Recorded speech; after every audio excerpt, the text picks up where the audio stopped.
ಮಾಧವಿ. ಮೊದಲ ಮಾತು. ಮಾಧವಿ ಕಾದಂಬರಿಯ ಪ್ರೇರಣೆ ಖ್ಯಾತ ಸಮಾಜ ವಿಜ್ಞಾನಿ ಶ್ರೀಮತಿ ಇರಾವತಿ ಕರ್ವೆಯವರ ಕೃತಿ ಯುಗಾಂತ.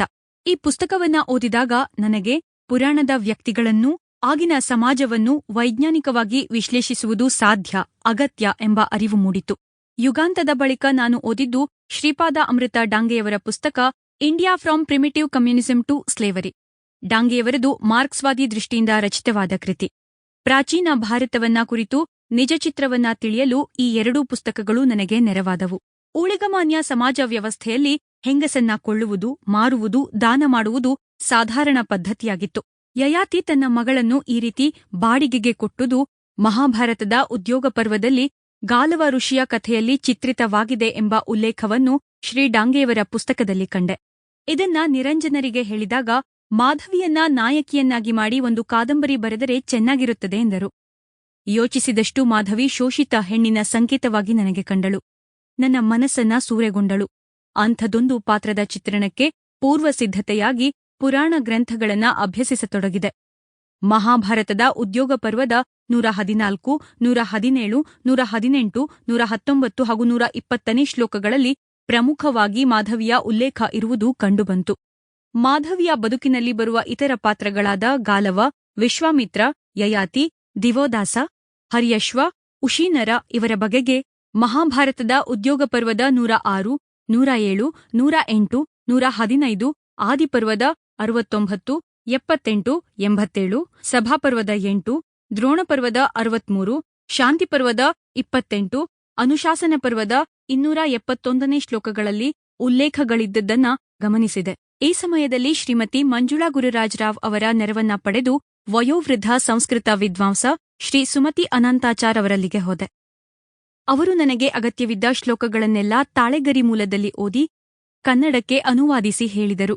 ಮಾಧವಿ ಕಾದಂಬರಿಯ ವಸ್ತು ಸಾಧಾರವಾದದ್ದು ಹೀಗೆ. ಮಹಾಭಾರತ ಕತೆ ಸುಮಾರು ಕ್ರಿಸ್ತಪೂರ್ವ 1000ರಲ್ಲಿ ನಡೆದಿರಬಹುದಾದ ದಾಯಾದಿಗಳ ಕಲಹ ಕುರಿತಾದದ್ದು. ಮಾಧವಿಯದು ಮಹಾಭಾರತದಲ್ಲಿ ಬರುವ ಉಪಕಥೆಯಾದುದರಿಂದ ಅದು ಕ್ರಿಸ್ತಪೂರ್ವ 1000ಕ್ಕೂ ಮೊದಲೇ ಘಟಿಸಿರಬೇಕು. ಯಯಾತಿ ಕುರುವಂಶದ ಮೂಲಪುರುಷ. ಇವನಿಗೂ ಭೀಷ್ಮನಿಗೂ 6 ತಲೆಮಾರುಗಳ ಅಂತರ.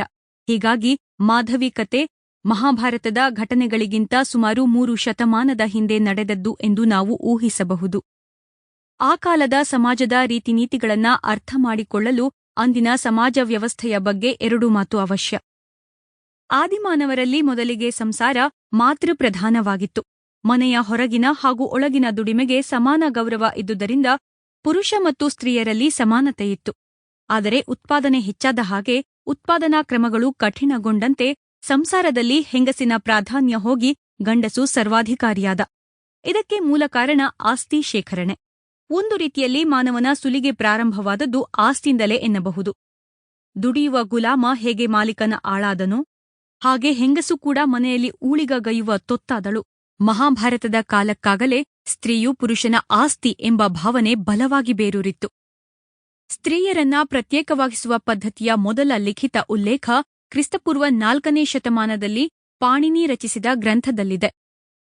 ಈ ಪದ್ಧತಿ ಜಗತ್ತಿನ ಎಲ್ಲ ಊಳಿಗಮಾನ್ಯ ವ್ಯವಸ್ಥೆಗಳ ಸಾಮಾನ್ಯ ಲಕ್ಷಣ ಎನ್ನಬಹುದು. ಸಂಸ್ಥಾನಗಳನ್ನ ಕಟ್ಟಿಕೊಂಡು ಆಳುತ್ತಿದ್ದ ರಾಜರು ಸರ್ವಾಧಿಕಾರಿಗಳಾದದ್ದು ಊರಿನ ಎಲ್ಲ ಹೆಂಗಸರ ಮೇಲೆ ಹಕ್ಕನ್ನ ಚಲಾಯಿಸುತ್ತಿದ್ದರು.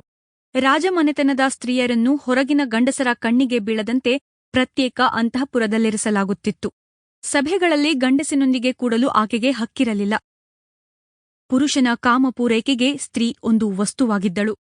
ಅವಳ ಅಲಂಕಾರ ಗಂಡಿನ ಕಣ್ಣಿಗೆ ಅವಳು ಅಂದವಾಗಿ ಕಾಮೋತ್ತೇಜಕವಾಗಿ ಕಾಣಬೇಕು ಎಂಬ ಉದ್ದೇಶದಿಂದಲೇ ಇರುತ್ತಿತ್ತು.